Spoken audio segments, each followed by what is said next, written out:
We anticipate in the next 10 to 12 years, approximately 8 to 6 million Hispanics coming into the United States and 41 million Asians. You have been the majority minority for 400 years in this country. You have been the number 2 population for 400 years. You're going to get kicked out of being number 2. You're going to go down and become number 4. Now, common sense, even a 3rd grade education would tell you, if you didn't get anything when you were number 2,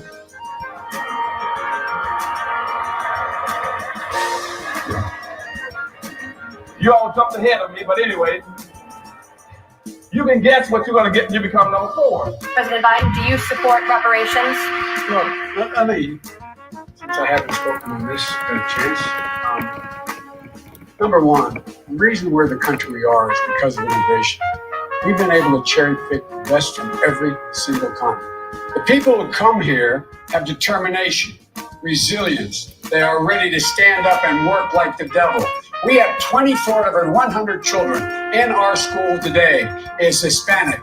The idea that we are going to walk away and not provide every opportunity for them is that not only stupid and immoral, but it's bad for America. They are the future of America. At the very same time that America refused to give the Negro any land, through an act of Congress, our government was giving away millions of acres of land in the West and the Midwest. Which meant that it was willing to undergird its white peasants from Europe with an economic floor. But not only did they give the land, they built land-grant colleges with government money to teach them how to farm. This is what we are faced with.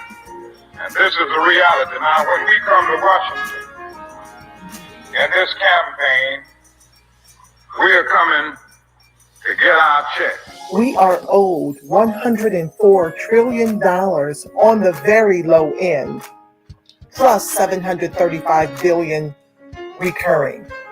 This number does not include the cost of about 50 Black Wall Streets that were decimated, nor compound interest from 2017 when Sean D. Rochester's book, The Black Tax, was published, nor the cost of Black life, nor the cost of living increases, nor the war on drugs, nor the current day pandemic.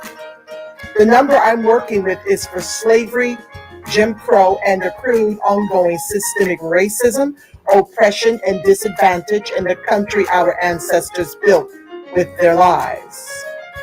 Good evening on the West Coast. Good evening in the mountain.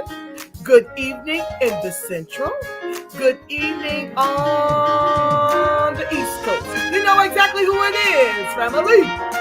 Angela Nirvana, your hostess with the mostest on the Reparationist Perspective, bringing you those Freedmen hot topics and making the case for reparations, making the case for weaponizing our vote, socializing our suffering.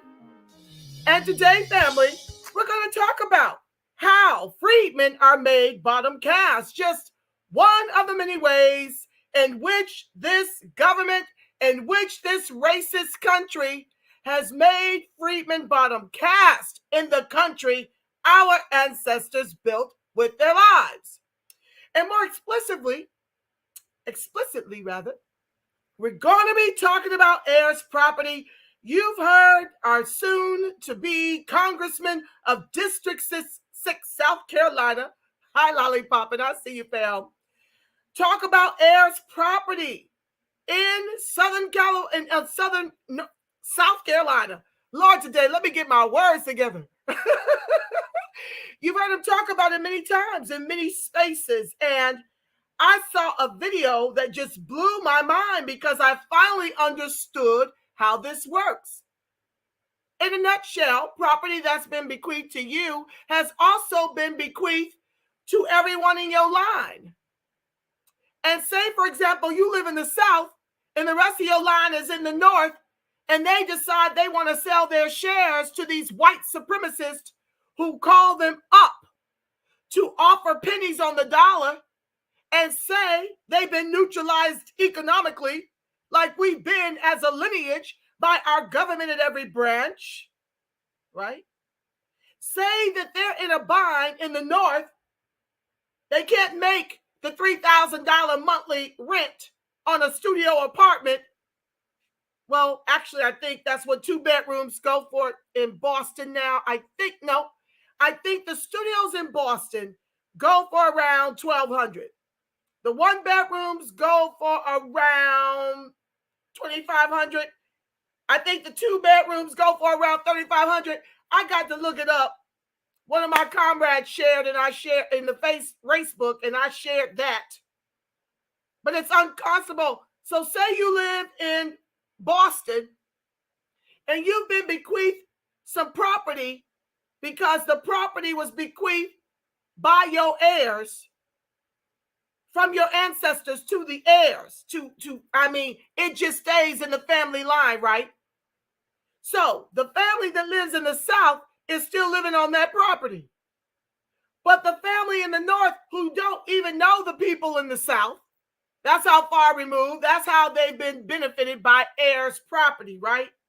Gets a phone call from the white supremacist who offers X, Y, and Z money. Now, it's never going to be what the property is currently worth, but you so hard-pressed to make the rent, you decide to sell. Well, did you know that when you sell your portion, it all goes to the white supremacist in the South? And that family is inevitably evicted from their homes, even though they have a portion of their share in there? Oh, this is about to blow your mind. I see GREGG Marcel Dixon in the building. I want to bring him up, but first, I want to play a brief video for you to show you how this is done, Marcel. Keep your listening ears on. I'm going to bring you up momentarily. Let me bring you up now. Hold on. Hi, Marcel. Hey, Angela. Hey, everyone.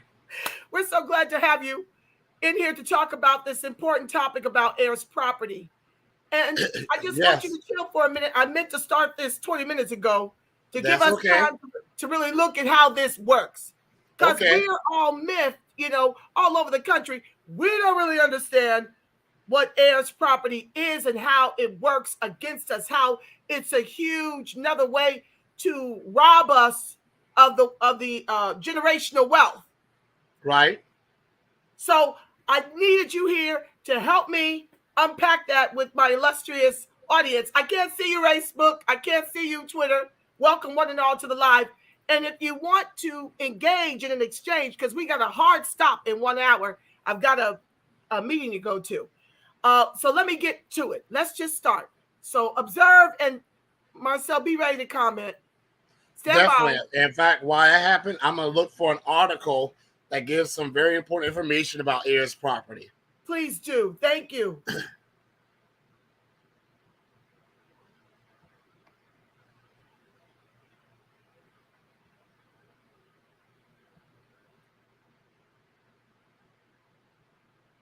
For the pool, and what am I going to grill for dinner? South Carolina, Hilton Head. What's going on there? People with families, everybody loves Hilton Head.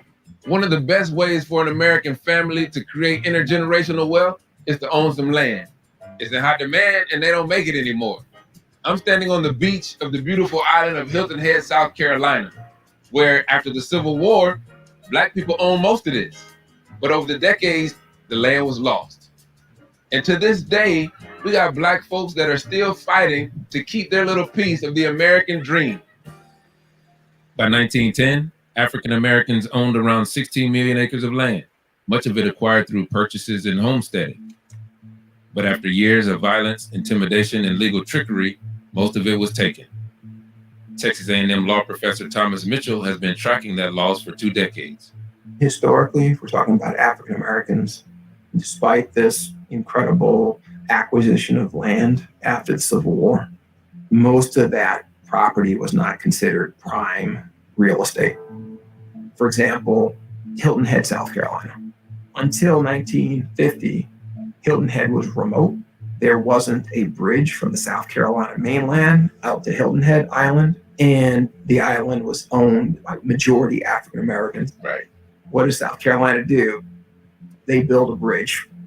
Real estate developers realize, oh, there's a great economic opportunity, and they have the visions of what has become Hilton Head. The indigo, rice, and long staple cotton of the past had given way to the golf, tennis, and swimming of today's leisure society. They started buying out individual families, and there's hardly any Black landowners left. And what's just happened as our society has advanced, areas that were once considered the backwaters no longer are the backwaters.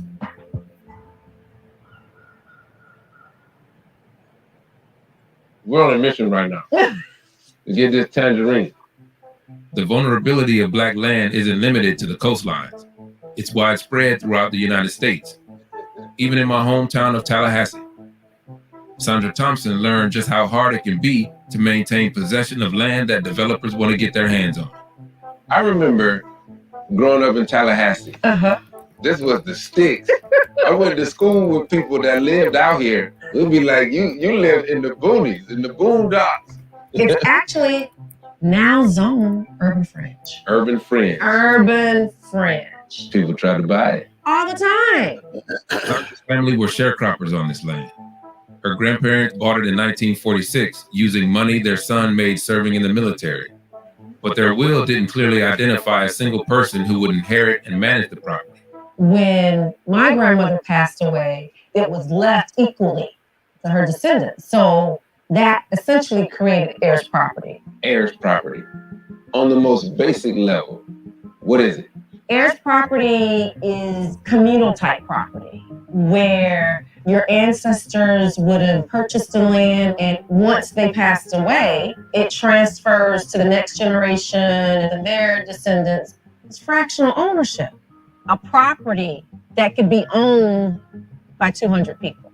Any one of those heirs could sell their percentage. That new owner can go to the court and say, well, we can't agree on how to manage this land. And force the rest of the folk to sell it even if they don't want to? Yes. And so it was essential for us to move it out of heirs property status. And that process costs from probate to title clearing close to about $10,000. So you own the land, but then you had to pay $10,000 to own the land again? Exactly.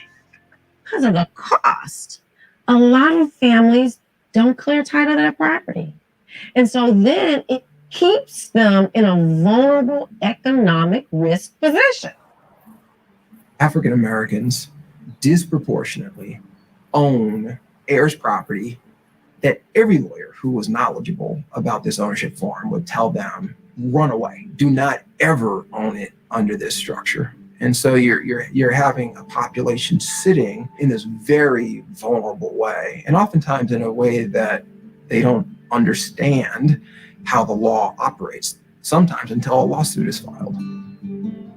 This land been in our family for at least 125 years. Started with my great-grandfather. The land is for me, a lot of memories, part of my roots. I was proud of the name Lewis. We worked to have something. I guess we'll say we lost it. The Lewis family owned 480 acres of land and a homestead in northern Louisiana. Because the land was heirs property, several distant family members were able to sell their share of it to a local timber developer named James Tuggle. Tuggle forced the sale of the land that happened last year. My great-great-grandfather raised 13 kids where that house sits. I mean, there are so many heirs tied into the Lewis properties, it'll make your head spin. Taxes were always paid on time. We were under the impression that could no one person from the family just up and sell any part of the property without anyone being notified. Do you all know the relatives that sold their part? I've only seen one once. You in New York, wherever, going on with your life, you don't really know nothing about. It's a little country spot right here. You don't know nothing about this here. As part of the legal process, the forced sale of heirs' property has to be publicly announced. In the Lewis's situation, a local newspaper posted a notice in the weeks leading up to the auction. This is a small town. Okay, this is not like the Washington Post or New York Journal or whatever, you know. There's no paper out here in the country that's being delivered to the doorstep. You know, ain't no ball riding no bicycle throwing no paper on the front porch down here. So walk in and just do a family like that. I don't understand that. My mama keep the insurance on this house. She keep a roof on this house. She keep these bills paid on this house. You know, my thing is, this house has been here for years. Because of technicality, you uprooted a family. Shortly after James Tuggle completed the purchase of the Lewis property last year, the sheriff evicted Michael. So this is where your trailer was sitting here. Those are the steps to the front entrance. I called the sheriff. Well, it's his property. He can do with what he wants. The sheriff saying that Tuggle could do what he wants. He can do what he wants. It's his property. I suggest you move the trailer. He says, well, that's all I can tell you. Is there anything I can help you with? I told him no. Michael ended up with a little over $2,800 for his share of the property. He used it to relocate his trailer home to a half-acre lot nearby. Still got to put in a water line. The water line's across the road.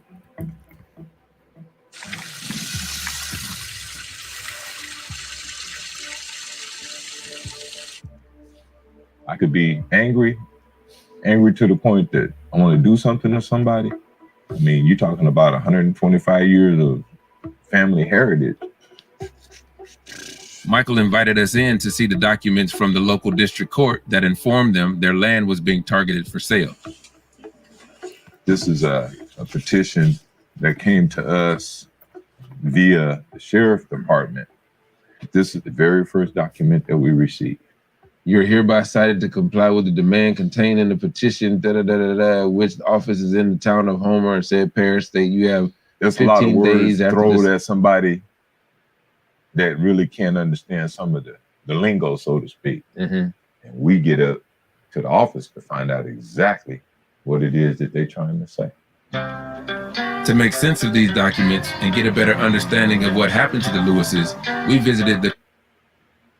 I'm sorry, Marcel. My family is telling me that I violated something. Now, I put up the copyright disclaimer. I put up the copyright disclaimer in the very beginning of the broadcast. And now, all of a sudden, that I'm sharing the video, they're telling me I'm in violation, and they shut the video down. You're in violation because you're on code. You see, violation is actually, for us, is when you're on code. Now, it's still, I see it on Twitter. Well, let me keep going. I see it on Twitter. I got to keep going. This is ridiculous. I'm so sick of ScrewTube. I cannot stand it. They shut me down on ScrewTube. So let me just keep going so at least I can have an archive over there. Stand by, family. Oh, my God. I am so sick of this. Every time I try to bring the truth to the people. That's what it's about. The clerk of court, Brian Flynn. Anything involving a partition lawsuit is filed here in this office. I'm the custodian of all of these records that you see. So you want to take this out in front? Yeah, we take it out.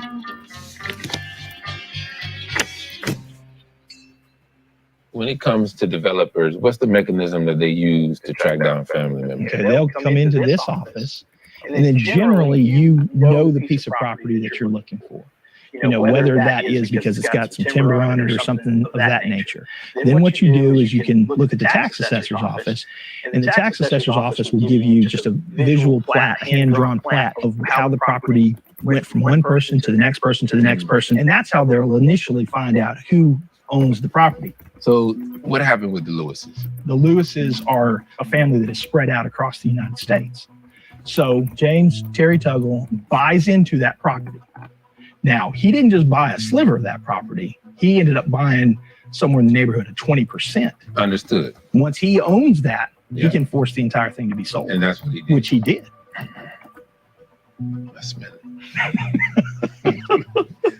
Over the course of a decade, Tuggle, a timber developer in town, bought the shares of more than 20 people connected to the Lewis property, most of them from out of state.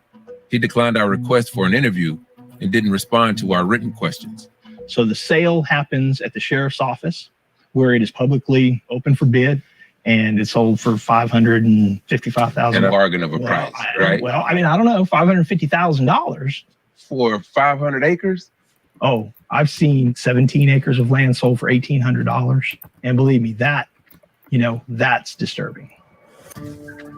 The sale he's talking about was made in 2001 to a real estate investor named James Steele, who advertises his ability to force the sale of heirs property. We caught up with him at a sheriff's auction nearby.